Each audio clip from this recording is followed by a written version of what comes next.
Bonjour tout le monde, donc bienvenue à l'entrevue Discutons d'été 1. C'est la place en fait pour les diabétiques de type 1, question d'échanger, de partager et de se former aussi ou de connaître ou savoir là, tout ce qui se passe dans le monde du diabète au Québec. Donc à ce moment-là, en fait, je vous invite à aller visiter notre page Internet, donc au aqdt1.org. Sinon, vous pouvez nous suivre sur notre page Facebook. En fait, il y a plein de beaux sujets là, qui sont d'actualité présentement sur les différentes pages. Vous pourrez aussi réécouter les entrevues que je fais avec les différents invités au fil du temps.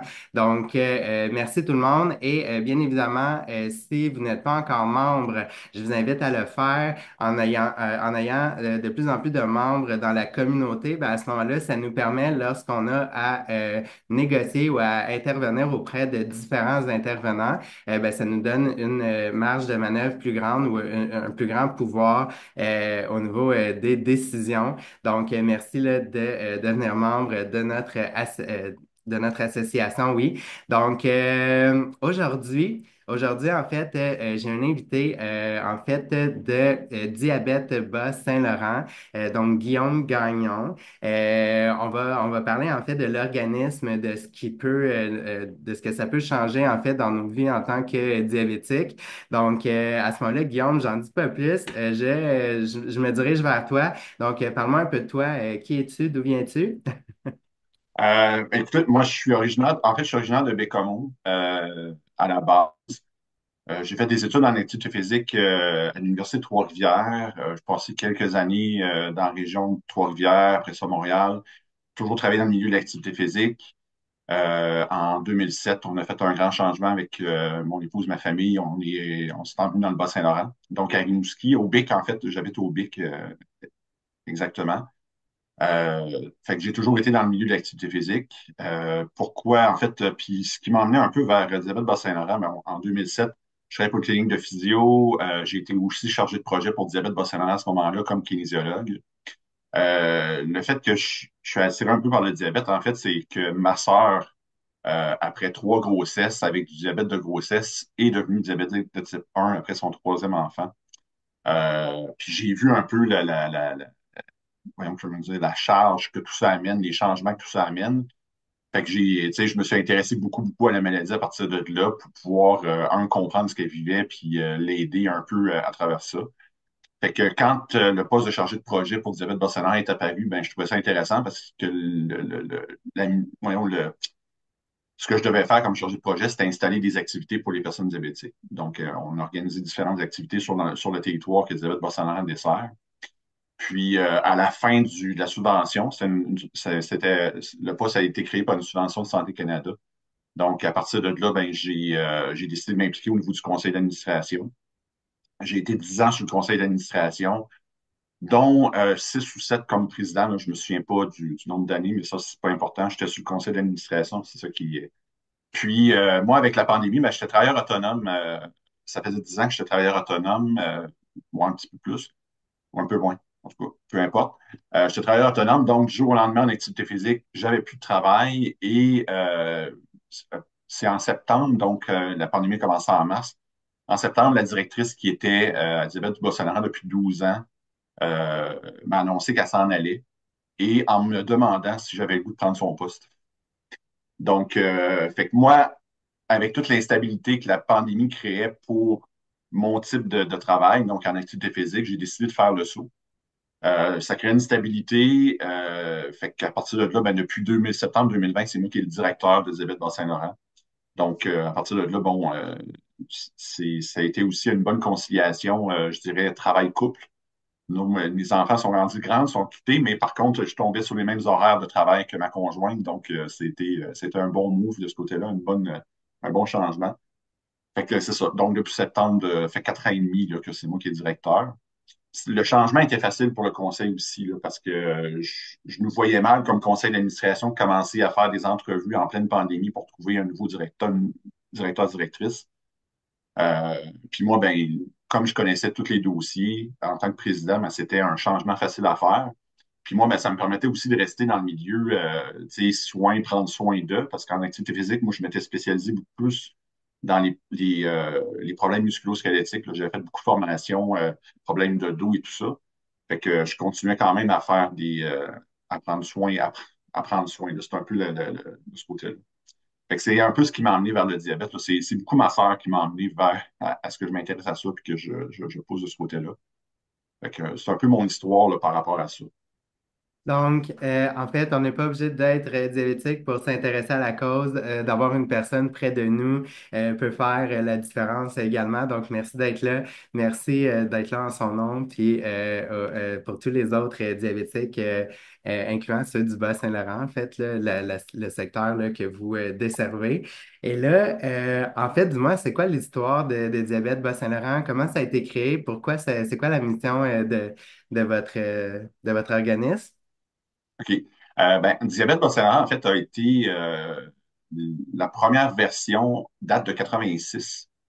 En 86, c'était ce qu'on appelait comment je peux dire, une branche de Diabète Québec, OK, qui à l'époque, oui. ça s'appelait pas Diabète Québec, là. Je pense qu'il y Mhm. avait un autre nom, là. Mais c'était comme une branche. Donc, il était vraiment là, il était directement en lien avec Diabète Québec. En fait, c'est M. Guylain Clemens qui a parti qui est le premier président, en fait, de Diabète Bas-Saint-Laurent. Lui, il a décidé de fonder Diabète Bas-Saint-Laurent suite au diagnostic de son fils d'un diabète de type 1. Je me souviens pas quel âge son fils avait à cette époque-là. Mais c'est vraiment ça qui l'a amené à fonder Diabète Bas-Saint-Laurent pour pouvoir, bon, aider son fils puis les autres personnes aussi. Donc, en 86, c'est ça, je me souviens pas du nom exactement, là, mais c'était les diabétiques, en tout cas, peu importe. En 92, il y a eu une incorporation et c'est là que le nom de diabète Bas-Saint-Laurent est apparu. Donc, en 92, et à peu près tout l'ensemble je vais dire, les associations régionales qui Oui. étaient là à cette époque-là se sont à peu près tous incorporés à cette époque-là pour prendre plus, justement, avoir plus d'autonomie par rapport à Diabète Québec. C'est un peu l'idée. À diabète Bas-Saint-Laurent, le nom est un petit peu trompeur là, parce qu'on ne couvre pas l'ensemble du Bas-Saint-Laurent. Donc, nous, on a les quatre MRC de l'Est du Bas-Saint-Laurent. Donc, à partir de Rimouski, donc Rimouski-Lingette. Puis nous, ça commence là, pour les gens qui suivent bien. Saint-Fabien, c'est la première municipalité sur notre territoire à l'ouest. Ensuite de ça, on couvre bon, toute la Métis, donc la région de Montjoly. Euh, Si on s'en va plus dans l'est, Matane, donc toute la Matanie, la MRC de la Matanie, et on a aussi dans le Bas-Saint-Laurent, on a la MRC de la Matapédia. Donc toute la vallée de la Matapédia, Amkoui, donc on descend Causarscal, le plus au sud, là, c'est la plus grosse ville qui est au sud. Et on a aussi dans notre territoire la Haute-Gaspésie. Donc, pour ceux qui suivent, là, on parle de Sainte-Anne-des-Monts, et là, on va jusqu'à la plus loin, je pense que c'est Sainte-Madeleine, la Rivière-Madeleine, mais bon, Mont-Saint-Pierre, dans ce coin-là, pour les gens qui connaissent la Gaspésie. Fait que ça nous fait quand même un 300 km de littoral à couvrir. C'est quand même 5 MRC assez grandes, puis avec beaucoup de villages et tout ça. Donc, il y a un défi de rejoindre, on a un gros défi pour rejoindre la population. Puis il y a un autre organisme qui s'occupe de l'ouest du Bas-Saint-Laurent, là, qui s'appelle les diabétiques amis du KRTB. Donc, KRTB, Kamouraska, Rivière-du-Loup, les Basques, donc toute la région de Trois-Pistoles, et le Témiscouata là, qui s'en va vers la MRC qui s'en va vers le Nouveau-Brunswick, là, Cabano, dans ce coin-là. Fait que en fait, on a deux, deux organismes sur le Bas-Saint-Laurent. Fait que notre nom est un petit peu trompeur de ce côté-là parce que je reçois des appels et des communications des fois pour l'Ouest. C'est un petit peu de ce côté-là. Je ne sais pas pourquoi ça a été divisé de même, parce que ça a toujours été comme ça. Je sais que la Vallée avait son propre organisme à un moment donné. Je me souviens pas dans quel. Au début des années 2000, là, il y a eu une fusion avec les diabétiques de la Vallée, avec Diabète Bas-Saint-Laurent. Mais depuis le début des années 2000, c'est à peu près le territoire qu'on couvre, là. Donc, naturellement, bon, comme organisme, on dessert toutes les personnes diabétiques, diabète de type 2, diabète de type 1, les LADA, qu'on voit plus souvent qu'on pense, là. C'est vraiment, ça arrive souvent là, que j'ai des personnes qui viennent me voir avec ce type-là. Dans l'ensemble, c'est un petit peu là, ce qu'on fait. Naturellement, bon, écoute, on est une petite équipe, là. Depuis quelques années, on réussit à travailler. On est deux, trois. Présentement, on est trois. Fait que une personne qui n'est pas tout à fait là en temps plein, un 20-25 heures semaine. Mais j'ai quelqu'un là qui est à la coordination de service aux membres. Puis j'ai quelqu'un là, pour plus au niveau des communications et tout ça. Parce que bon, il y a comme on a aujourd'hui à l'heure du numérique, on a notre site internet, donc diabète Bas Saint-Laurent, diabètebsl.com. Fait que si vous voulez avoir plus de renseignements, c'est là qu'on va aller. Naturellement, bon, Facebook, on est présent sur Facebook et il faut être plus présent. D'où la personne aux communications là, qui s'occupe de ça. On travaille aussi avec l'infolette. Donc, les gens, on n'est pas obligé d'être membre pour recevoir l'infolette, mais aussitôt que vous êtes membre, automatiquement, vous êtes inscrit à l'infolette. Là, donc, c'est par là beaucoup qu'on passe. Mais on a encore aussi du papier parce qu'on a des membres qui n'ont pas de courriel, ou qui n'ont pas j'ai même des membres qui me disent qu'ils n'ont pas d'ordinateur. Là, fait que il y a un défi de communication de ce côté-là aussi. Là. Fait que c'est un peu dans l'ensemble. Euh, Est-ce que je pourrais dire, bon, au niveau, là, il faudrait plus que j'aille au niveau des services. Là, pour l'histoire des diabète bassin je pense en gros, c'est un peu ça. Ce qu'il faut savoir aussi, peut-être, là, je ne sais pas si ça a été discuté avec d'autres, mais les associations régionales n'ont plus de lien d'affiliation maintenant avec Diabète Québec. Donc, Diabète Québec a coupé complètement les ponts. Là, ça fait 3 4 ans là, de ça. Mais c'est ça. Donc, on est tous autonomes, puis certaines d'entre nous, on s'est regroupés sous ce qu'on appelle la Fédération des associations de personnes diabétiques du Québec. Donc Diabète Boston fait partie. Là, fait qu'au niveau parce qu'on voudrait, c'est vraiment plus un réseau d'entraide entre les associations, puis on travaille un petit peu, on fait un petit peu de travail aussi sur nous, Diabète Boston en tant qu'association, mais aussi avec la fédération sur le dossier de la pompe insuline, là, que vous devez connaître, donc la restriction d'âge. Donc, on est avec la coalition pour la pompe. On travaille aussi avec le CDT1, là, anciennement FRDJ, dans ce dossier-là. Fait qu'on est présent pour convaincre le gouvernement que ça serait bien que la pompe soit accessible à tous et Le non pas gouver- juste. le gouvernement québécois. Oui, oui, oui, parce que c'est la dernière province et territoire. Moi, j'aime bien ajouter les deux territoires le font, eux autres. La pompe est fournie à tous les personnes diabétiques de type 1, peu importe l'âge à lequel tu obtiens ton diagnostic et peu importe l'âge à lequel tu veux avoir une pompe. Oui. Parce qu'il y a un point qui est important, là, tu peux être diagnostiqué avant 18 ans, mais si tu décides de ne pas avoir de pompe tout de suite avant tes 18 ans, tu n'as pas le droit au programme non plus. Fait que c'est quand même assez restrictif. Fait qu'on travaille là-dessus. On est quand même présent, Diabète Bas-Saint-Laurent, dans ce dossier-là. On a fait des actions, nous, Diabète Bas-Saint-Laurent, mais c'est moi qui est le président de la fédération. Donc, par la fédération aussi, là, je fais des actions sur ce dossier-là. Euh, Maintenant, si on parle des services aux membres, c'est sûr que bon, on a ouvert à tous, là, pas spécifiquement le diabète de type 1, mais on a nos groupes d'activité physique. Donc, on a des cours d'aquaforme dans chacune de nos MRC. On a des cours de yoga sur chaise dans chacune de nos MRC. À Rimouski, moi, je fais un petit groupe de marche tous les vendredis matins. C'est dans on aimerait ça pouvoir l'étendre à chacune des MRC. Là. Ce qu'il faut comprendre, c'est que Rimouski-Montjoli, là, c'est 50 kilomètres, mais moi, pour me rendre à Mkoui, c'est un autre 100 kilomètres, fait que je peux pas faire cette activité-là moi-même. Il faut qu'on trouve des bénévoles ou des. Puis avec Matane, 100 kilomètres, Saint-Anne-du-Mont, 200 kilomètres pour se rendre. Donc, fait que là, on est en recherche justement, là, la coordonnatrice et travaille là-dessus éventuellement pour pouvoir avoir des partenariats, faire des groupes de marche un peu partout. Fait que ça, c'est vraiment un cours de groupe, ce qu'on offre. On fait aussi ce qu'on appelle, avec les personnes diabétiques de type 1, je fais ce que j'appelle les 5 à 7 DT1. Donc, c'est vraiment un groupe de discussion, un groupe de rencontres là, sociales. On le fait présentement, je le fais 2 fois par année. C'est un peu quand j'ai fait les premiers, c'est ce que je demandais aux gens, là, à quel rythme vous voulez qu'on se voit. Puis ils me parlaient à peu près aux 6 mois. Fait que j'en fais un normalement à l'automne, aux alentours du mois de novembre, là, le mois du diabète. Puis j'en fais un au printemps. Là, normalement, je devrais annoncer les prochains là, pour le mois de mai ou quelque chose du genre. Fait que c'est vraiment, écoutez, on sera au restaurant, on soupe ensemble, puis on discute. Moi, j'amène des sujets là, que j'entends à gauche, à droite. Fait que je mets ça sur la table, mais c'est vraiment les personnes qui sont là qui font la discussion. Ça permet d'échanger entre eux. Là. C'est vraiment Mhm. ça l'idée. Là. C'est vraiment écoutez, c'est un lieu de rencontre, discuter. Si vous avez des problématiques, parlez-en, voir ce que les autres peuvent amener. Là. C'est un peu l'idée du 5 à 7 DT1. Euh, Fait qu'on fait puis on fait un peu l'équivalent avec les diabètes de type 2 aussi, là, de ce côté-là. Naturellement, bon, on a toujours des conférences. Là, on a fait au cours des dernières années, là, on a fait une conférence. Ben, c'est la Fédération des producteurs d'œufs qui offrait ça, donc une conférence diabète et œufs et l'œuf. l'œuf a été, en fait, le gras dans les années 90, là, tout ce qui était gras était très, très, très, fallait éliminer le gras. Fait que là, ben, de remettre ça, les gens ont posé beaucoup de questions. C'était quand même assez intéressant, mais on essaie de faire justement des conférences sur l'alimentation régulièrement. Euh, Moi, personnellement, comme kinésiologue, j'en ai monté une sur ces conférences que je faisais avant sur le stress, mais là, je l'ai adapté, la gestion du stress et le diabète, parce qu'on sait que le stress a une grosse influence sur la glycémie. Donc, c'est une conférence que j'offre là, peut-être aux 18 mois, 2 ans, là, pour pas faire un roulement, là, mais c'est vraiment une conférence. Bon, j'en fais une sur l'activité physique.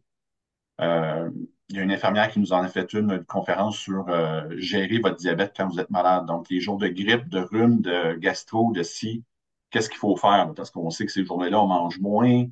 Le stress de la maladie va jouer un peu aussi sur les glycémies. Donc, on le sait, là, pour les personnes diabétiques de type 1, je pense on parle de 42 facteurs qui peuvent jouer sur la glycémie. Là. Fait que c'est le genre de choses.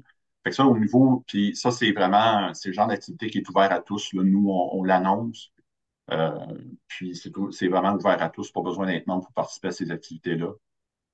Euh, Fait que ça, c'est au niveau activité grand public. Bon, on a des visites en épicerie aussi qu'on fait. Euh, donc, on se rend à l'épicerie avec un petit groupe. Puis là, bon, au niveau des choix, lire l'étiquette alimentaire, être capable de l'étiquette, bon, le tableau des valeurs nutritives. C'est ça que je voulais dire. Donc, comment lire, trouver c'est quoi les glucides dans l'aliment et tout ça, puis savoir être capable de faire des bons choix. On a fait des ateliers culinaires. Là, avec la pandémie, on a arrêté ça. Puis là, on est en train de retravailler sur un concept d'atelier culinaire éventuellement. Là, on a quelqu'un, là, on a une stagiaire là, qui est en train de travailler là-dessus. Fait qu'on veut remettre ça en place. Mhm. Mais on ne parle pas juste d'atelier culinaire. On veut vraiment y aller sur un cours d'alimentation. Puis le mettre sur deux niveaux, là, les nouvelles personnes diabétiques, puis les personnes qui sont diabétiques depuis plusieurs années, là, parce qu'ils ne veulent pas être les amis, on a de l'expérience, on a des connaissances, donc je peux pas te donner, je te donnerai pas les connaissances de base. Ça fait 20 ans que tu es diabétique, là. Fait que l'idée, c'est vraiment ça, de pouvoir travailler là-dessus. Fait que c'est quand même un gros projet, mais on veut le faire parce que c'est ce qui nous revient le plus, le calcul des glucides, tu sais, les recettes, l'alimentation, c'est vraiment les demandes qui reviennent le plus souvent. Fait qu'on, T'avais-tu une question? Ben, en fait, je prends des petites notes pendant OK. que tu me parles. Je vais en avoir quelques-unes. Donc là, on a parlé d'activité physique, on a parlé, ben, en fait, que vous recherchez des bénévoles, question de pouvoir établir vos groupes de marche dans différents secteurs, parce qu'effectivement, à couvrir 300 kilomètres, si toi, tu restes le plus au sud, puis ça prend 4 heures te rendre pour aller marcher. Mhm. Je comprends que c'est peut-être pas. On a besoin d'aide à ce niveau-là. Mhm. Puis, ben, bravo en fait pour les autres trucs que vous organisez, les 5 à 7. Les gens ont besoin de se rencontrer. Tu sais, il y a eu la pandémie qui a isolé tout le monde, mais là, c'est terminé. Donc, besoin de se rencontrer. Super idée. Les conférences, je me demandais, est-ce que les conférences sont enregistrées? Est-ce que c'est en virtuel ou c'est en présentiel? Présentement, ils sont en présentiel. On a la volonté de éventuellement les enregistrer. On a eu des discussions à savoir est-ce qu'on enregistre une conférence pendant qu'on la fait ou est-ce qu'on monte une vidéo où on fait la conférence plus de meilleure qualité, là, je dirais, au niveau visuel, parce que enregistrer une conférence, c'est pas toujours Oui, facile. Surtout si la personne se déplace un petit peu. Fait que c'est pas toujours évident de la suivre, la qualité du son, la qualité de l'image. Fait que c'est un peu ce qu'on voulait regarder avec la personne qui est au com là, pour voir euh, ça serait quoi la meilleure façon de le faire là, pour que ça soit disponible. Mais on veut éventuellement, ce qu'on voudrait éventuellement, c'est aussi de pouvoir les offrir euh, donc en présentiel, mais que les gens qui sont à distance puissent le faire aussi, puissent le regarder. je comprends. Donc, un Facebook Live, quelque chose du genre en même temps. Oui, Parce que on est conscient, là, on essaie, bon, j'essaie toujours de jouer un petit peu sur les heures, puis les journées quand je me déplace. C'est sûr que je vais essayer, tu sais, je vais toujours faire attention pour pas être la même journée ou la même heure au même endroit. Donc, parce que je vais aller chercher la même clientèle tout le ben temps, les oui. mêmes personnes qui sont disponibles. Fait qu'on essaie de jouer, j'essaie de jouer de jour, de soir sur les activités pour ça. Euh, Fait à ce moment-là, je dis si je suis à Montjoli un mardi soir, ben, puis tu peux pas être là puis tu es à Montjoli, ben, si tu sais que j'étais à Amkoui le lendemain, mais tu vas peut-être pouvoir te brancher sur Facebook. Fait que là, c'est un petit peu ce qu'on regardait.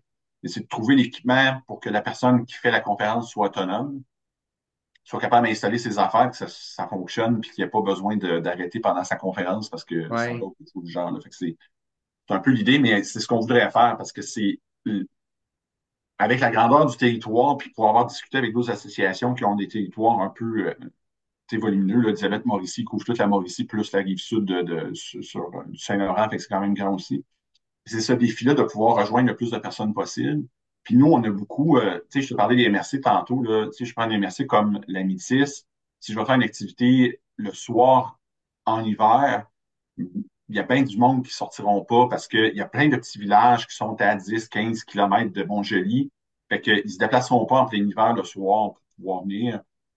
Juste à cause des conditions, des fois, juste la conduite dans le soir, les gens sont pas nécessairement confortables. Donc, c'est pour ça qu'on essaie de jouer, puis je me dis, ben si au moins la personne peut me voir en même temps, ben elle va l'avoir. Puis éventuellement, ben, c'est ce qu'on voudrait aussi, là, que ces conférences-là soient sur notre site Internet, là, que les gens puissent venir les voir. C'est une chose sur laquelle on travaille. Là. C'est pas parce que ce qu'il faut savoir, c'est que moi, quand j'ai pris la direction en 2020, j'ai changé beaucoup de choses. Donc, toute l'image de marque, là, le nouveau logo et tout ça, ça a tout été changé. On a rajeuni ça.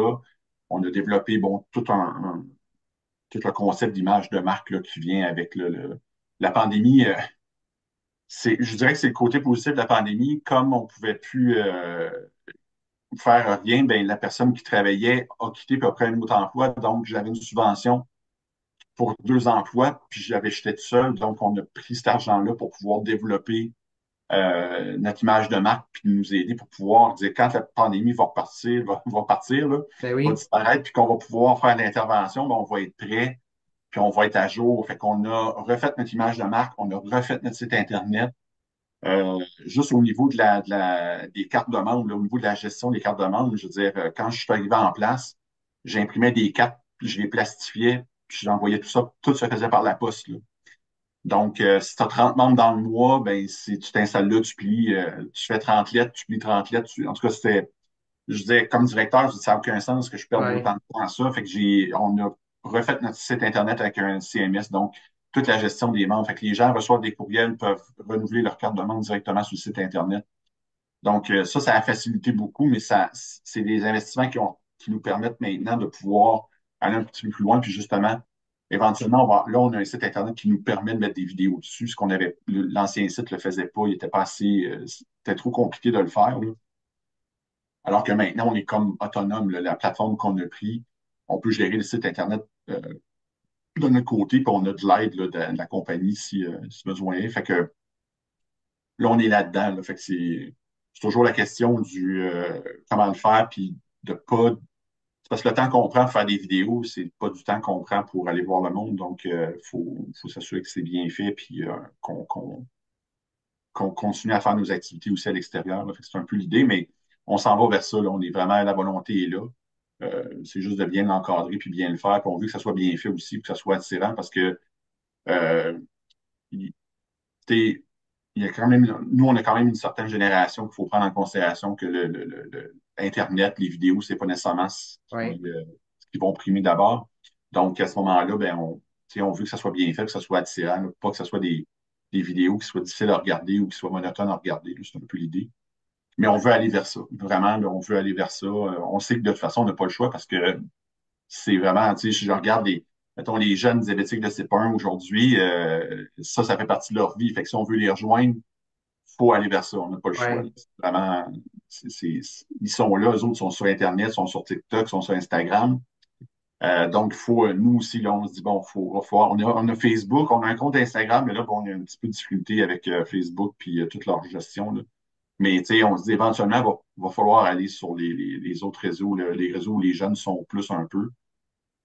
Fait que, on regarde ça tranquillement, on va aller vers ça. Là. Du travail à faire, puis des nouvelles apprentissages, mais en fait, c'est l'évolution, c'est l'adaptabilité, donc voilà. Et à ce moment-là, en fait, pour toutes ces belles activités-là qui sont disponibles pour les membres, en fait, et, ou les non-membres, là, mais qui s'intéressent au diabète, à quel endroit, en fait, on peut être informé de vos dates, puis de où on peut vous voir, puis on va sur votre site Internet. Ben, le site Internet, c'est vraiment idéalement l'endroit où aller. Présentement, là, il y a il y a des modifications qu'on fasse au site Internet, là, mais présentement, vous avez les activités qui vont avoir lieu ou qui sont en cours d'inscription. Fait qu'il faut s'arranger pour que l'information reste là parce que présentement, elle disparaît une fois que les inscriptions vont passer. Partie, il y a des petites modifications à faire. Mais c'est sûr qu'il y a ça. Bon, l'infolettre, quand on l'envoie, quand on fait des activités, il y a toujours des événements Facebook, là, donc pour informer le monde, puis on booste toujours un peu nos publications. Donc, si vous nous suivez sur Facebook, c'est toujours aussi une bonne façon de pouvoir être rejoint. Présentement, c'est pas mal ça. Ben, c'est sûr que, bon, vous appelez ou nous écrire là, le numéro de téléphone. On a un 1-866 mais c'est 722 47 46 un numéro de téléphone. Fait que ça, normalement, il y a toujours quelqu'un, là. 418 si vous êtes local, 1-866 si vous êtes plus À éloigné un petit peu. l'extérieur. Bon, vous pouvez nous écrire aussi, là. Bon, il y a toujours le info en commercial diabète BSL, là, qui est l'adresse générique. C'est ce que vous retrouvez là, sur les dépliants qu'on fait ou sur le site Internet, c'est l'adresse qui est utilisée. Ça, on va vous répondre là, si vous avez des questions sur les activités et tout ça, parce que c'est ça, là, comme on commence l'organisation de notre prochain, là, mais voyons, en septembre, ça va être la deuxième édition de notre journée familiale pour les familles DT1. Mhm. Donc, les familles, les enfants de diabète de type 1, on a fait notre première édition l'an passé. On le fait au Jardin de Métis, donc qui est central sur notre territoire. C'est un super bel endroit. Euh, on le refait en septembre, ça va être le 13 septembre. L'espace est réservé, la salle est réservée. Donc, normalement, si je prends l'édition l'an passé, là, on a fait atelier culinaire le matin. Donc, puis en après-midi, il y avait des activités pour les enfants. Puis on a fait un groupe de discussion avec les parents, qui a été vraiment un groupe. Ça a vraiment été, je le dis à tout le monde, là, les gens ont été d'une générosité incroyable sur leur histoire, leur vécu. C'est des gens qui se connaissaient pas, puis qui se sont livrés ouvertement. J'aurais tendance à dire quasiment sans limite, là. C'était vraiment, ça a été vraiment touchant de voir ça. Fait qu'on refait ça cette année. L'année passée, on avait bon, le nutritionniste qui était là pour l'atelier culinaire, puis on avait une travailleuse sociale qui était là pour l'échange, qui m'accompagnait. Puis j'avais demandé aussi euh, ouais, Monsieur Maurice Richard, on le voit le hockey, mais c'est une personne, Maurice, écoute, il est à la retraite aujourd'hui, puis il est diabétique de type 1 depuis l'âge de 17 ans. Il a un super beau vécu, une super belle histoire. Il a travaillé dans des programmes de recherche. Il a été représentant pharmaceutique longtemps, euh, mais il a travaillé aussi dans des travails tu sais, comme représentant dans des programmes pour les personnes diabétiques de type 1, l'acceptation des diagnostics par les parents pour l'enfant. En tout cas, il y a vraiment une belle histoire. Puis, c'est un monsieur qui est super actif. Là, quand je l'ai appelé la première fois pour participer à ça, il est en train de faire du ski hors piste dans les Chic-Chocs. Fait que, tu sais, comme quoi, faut pas s'arrêter à ça. Il fait du parachute, tu sais, puis il est diabétique de type 1 depuis très longtemps. Fait que je trouvais que l'expérience qu'il avait pouvait être juste un plus pour la conférence, pour le groupe d'échange. Fait que ça a vraiment été super de ce côté-là. Fait qu'on le refait. Fait que là, éventuellement, ça va apparaître sur notre site Internet, là. Mais là, on est plus dans le brainstorming sur ce qu'on veut faire pendant la journée, mais on le refait au Jardin de Métis, là, le 13 septembre Donc, cette année. c'est un rendez-vous pour ben, tous les diabétiques, hein, vu que c'est ouvert à tout le monde. Donc, si vous ne savez pas quoi faire le 13 septembre prochain, on fait un petit tour d'auto, on se rend au jardin des Métis et on participe à cette super journée que vous êtes en train d'organiser. Ouais. Puis, Super. en fait, pour les diabétiques de type 1, ce qu'il faut dire aussi, puis je pense que la majorité des associations le font, depuis le tout début de diabète Bas-Saint-Laurent en 86, naturellement, on aide les jeunes pour les camps de vacances, que vous devez probablement tous connaître, là, un peu. Nous, c'est le camp Trois-Saumons, tout près de Mhm. Saint-Jean-Port-Joli.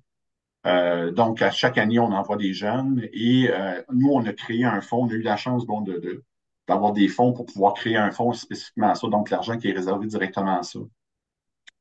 Euh, Puis il y a l'an passé, en fait, on a changé le nom du fonds. Puis cette année, on a revu un peu la mission du fonds. Nous, il y a un jeune qu'on a aidé pendant 3 ans qui s'appelle Brian Fournier, qui est décédé dans un accident d'auto en septembre 2023. Suite à ça, c'est sa mère et des amis et tout ça. Brian est un joueur de hockey, un grand fan de hockey, donc ils ont organisé un tournoi de hockey pour ramasser des fonds pour Diabète Bas-Saint-Laurent, pour nous aider à payer des camps pour les jeunes, parce que lui, il a été au camp, je pense que ça faisait même pas 6 mois qu'il avait eu son diagnostic, et sa mère a dit que ça avait changé sa vie là, par rapport à ça. Puis Brian a toujours fait tout ce qu'il avait voulu. Il s'est jamais arrêté il s'est jamais fait arrêter. La maladie l'a jamais arrêté. Ouais. Donc, suite à ça, ce qu'on a fait, c'est qu'on a offert à la mère de renommer notre fonds jeunesse en son nom, donc le fonds Brian Fournier. Moi aussi, ça me. Ben oui, c'est Donc, normal. ouais. C'est émouvant. Donc, cette année, il y a eu la deuxième édition en septembre. Le 1er février, on fait la deuxième édition de son tournoi de hockey. On a annoncé justement le changement de nom et l'élargissement de la mission. Donc, Brian, face au diabète de type 1, il ne s'est jamais arrêté, il ne s'est jamais limité, il s'est épanoui malgré tout ça, même s'il est décédé jeune à 18 ans.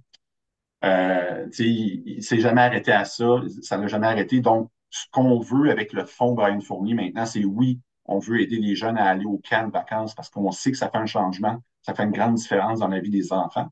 Mais on veut aussi aider les enfants à s'épanouir. Donc, il y a les bourses espoirs qu'on appelle par le fonds. Donc, si un jeune veut faire un programme sport-études, hors-études, qui on peut l'aider, peuvent nous faire des demandes. L'information est sur le site Internet. Il y a un onglet Fonds Brian Fournier. L'information est là, les gens ont juste à aller chercher. Naturellement, bon, on couvre pour les gens de notre territoire. Là. Éventuellement, on a parlé de. En tout cas, j'ai des démarches à faire, mais on voudrait peut-être élargir sur l'ensemble du Bas-Saint-Laurent avec les diabétiques amis du RTB. Et c'est à discuter avec eux. Là. J'ai vraiment juste ouvert une toute petite porte là-dessus. Mais c'est ça. Donc, c'est un peu l'idée du fond. Donc, vraiment aider les jeunes à s'épanouir malgré la maladie. Donc, présentement, là, c'est vraiment les enfants jusqu'à 18 ans là, qu'on couvre. Là. Fait que ça peut être pour de l'équipement, pour être un instrument de musique, mais ça peut être pour des frais d'inscription. Ouais. Puis ça peut être, là, on peut aller aussi vers des programmes scientifiques si les jeunes, c'est ça qui les allume. Là, pas, de ce côté-là, c'est vraiment ce qu'on fait. Fait que c'est pour les diabétiques de type 1, le fonds Ryan Fournier, c'est vraiment pour les jeunes. On tient, on va en parler beaucoup. Là, on veut vraiment l'ouvrir puis que les jeunes viennent nous voir là, parce qu'on c'est important que les jeunes ne se limitent pas par rapport à Tellement. leur maladie. Là. Tellement, c'est ça. Puis être diabétique, ça l'empêche plus de rien faire, là. À part être astronaute, là, je pense qu'on peut pas, là, mais le reste, avant, on pouvait pas piloter, maintenant on peut, les avions. Puis, ben, c'est sûr, il y a des conditions, là, bien évidemment. Oui, Mais c'est ça, fait que non, on n'a pas à se limiter, même au contraire. Tu sais, c'est juste une condition de plus à gérer, mais ça n'empêche vraiment rien. Puis, non, c'est. Ben tout moi, à fait. j'ai suivi beaucoup Sébastien Sasseville. Là. Je ne sais pas si tu sais c'est qui, là. Oui, qui... Tu sais, Ah, diabétique de type 1 qui a monté l'Everest, qui a traversé le Canada à la course en vélo. En tout cas, il fait des défis, il a fait des marathons dans le désert. ouais, Malgré, tu sais, avec le diabète de type 1, ouais. fait que, c'est ça. Une fois qu'on comprend bien et qu'on gère bien, C'est ça.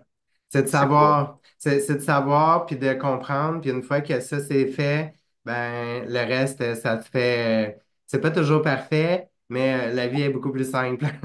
Oui, oui. Super. Ben écoute, c'est vraiment bien. Puis bravo à Diabète Bas-Saint-Laurent pour tout ce que vous faites, pour tout ce que vous avez avancé, puis ben pour cette bourse-là aussi, parce que bien évidemment, ça met en lumière cette personne-là qui était extraordinaire, Brian, hein, pour ne pas le nommer.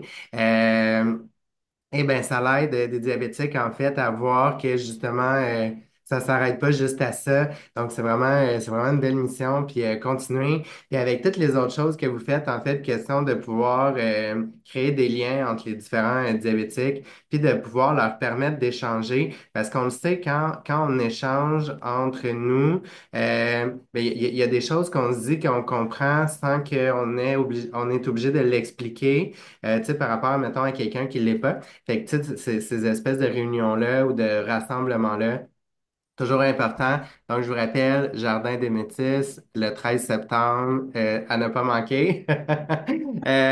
Et en fait, ça va être disponible sur votre site Internet. Ouais, c'est beau. Quand vous aurez fait la publication, tout ça, vous pourrez nous l'envoyer, puis on pourrait la faire passer là, sur sur nos différents euh, endroits où ils pourront y avoir, nos membres pourront avoir accès à l'information. Puis, ben, s'ils n'ont rien à faire, pourquoi pas une petite visite dans le Bas-Saint-Laurent.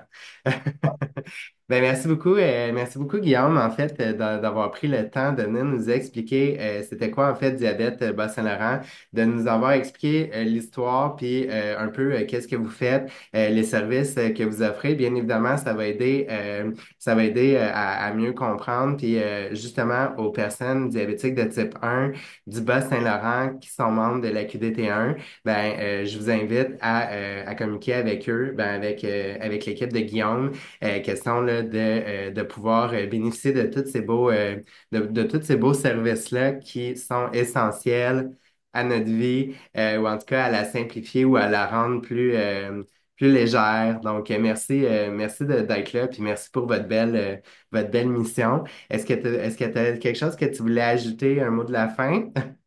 Ben, écoute, au niveau de l'information, je pense que j'ai dit ce que j'ai passé au travers de tout ce que je voulais dire. Ben, moi, tu sais, je vais dire merci, Jonathan, pour l'invitation, de pouvoir nous présenter et tout ça. Puis, merci à la QDT1 parce que votre mission, elle rentre exactement dans les défis que ma sœur voit, donc au niveau de la charge mentale et tout ça. Donc, je pense que votre présence est vraiment importante parce que je pense qu'on minimise beaucoup ce côté-là de la maladie, ce que ça demande en termes de gestion, de temps de gestion, de toujours être là. Donc, bravo pour votre mission à vous et puis de faire place justement de nous aider à nous, à vous aider vous. Je vais dire de même. Ben, en fait, c'est une belle collaboration, puis on est tous là pour s'aider, bien évidemment, parce qu'effectivement, la charge mentale est plus élevée, ou en tout cas, ça apporte une charge mentale supplémentaire de vivre avec le diabète. Donc, si toutes les associations ou les organismes peuvent s'aider ou s'entraider à s'élever, ben, à ce moment-là, on est là pour ça également. Donc, merci beaucoup, Guillaume. Et si, en fait, pour vous qui écoutez l'entrevue, vous voulez vous joindre à nous, en fait, question justement de simplifier, alléger la vie par votre expérience ou par vos talents. Donc, l'Association québécoise de diabète type 1 est toujours à la recherche de personnes bénévoles dans ces différents groupes. Vous avez juste à nous écrire ou à écrire dans les commentaires. Ça va nous faire plaisir de communiquer avec vous. Question de pouvoir, en fait, vous joindre à notre équipe. Donc, merci beaucoup, Guillaume, d'avoir été présent. Merci de nous avoir présenté Diabète Bas-Saint-Laurent. Donc, j'espère que cette entrevue-là pourra vous aider, en fait, à vous faire connaître encore plus et à faire connaître vos activités qui, Jardin des Métis, vous risquez, je ne sais pas encore, 13 septembre, c'est loin, mais ça va être écrit dans mon agenda quelque part parce que clairement, c'est quelque chose qui peut m'intéresser. Super. Merci beaucoup, bonne journée. Merci. Bonne journée.